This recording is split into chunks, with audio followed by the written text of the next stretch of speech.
নমস্কার, দেখছেন ওঙ্কার বাংলা ডিজিটাল। আমি আপনাদের সঙ্গে রয়েছি অর্ঘ্য। এবার কি অসম ও বিহারের মতো পশ্চিমবঙ্গ সরকার কি সিজিপির বিরুদ্ধে সমস্ত মামলা প্রত্যাহার করে নিতে চলেছে? তেমনটাই ইঙ্গিত পাওয়া যাচ্ছে পশ্চিমবঙ্গ সরকারের তরফ থেকে।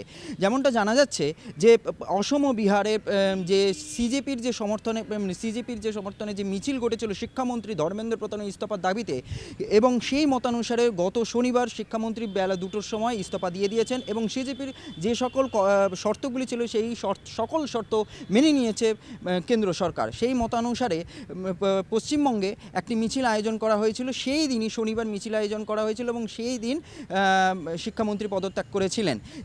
এবং পরবর্তীকালে সেই মিছিলে সাংবাদিকদের ওপরে আঘাত এনেছিল যে সমর্থকরা। তাদের 70 জনকে ইতিমধ্যে চিহ্নিত করা গেছে এবং 14 থেকে 15 জনকে গ্রেপ্তার করেছিল শুভেন্দু অধিকারী সরকার। তার পরবর্তীকালে জানা গেছে যে এই সকল মামলাকারীদের পক্ষে যাদের বিরুদ্ধে এই ধরনের আচরণ করার আঘাত আনা হয়েছিল তাদের বিরুদ্ধে কড়া অবস্থায় নিয়েছিল পশ্চিমবঙ্গ সরকার। তার পরবর্তীকালে যে সকল সমর্থকরা সিজিপির আন্দোলনকে সমর্থন জানিয়ে তারা আন্দোলন করেছিল এবং তাদের বিরুদ্ধে সমস্ত মামলা প্রত্যাহার করে নিতে চলেছে। আদালত জানিয়েছে যে সকল মামলাকারীরা যাদের বিরুদ্ধে মামলা করা হয়েছিল তারা পূর্ব পরিকল্পিতভাবে তাদের আগেও এই ধরনের পাস্ট প্রবলেম ছিল।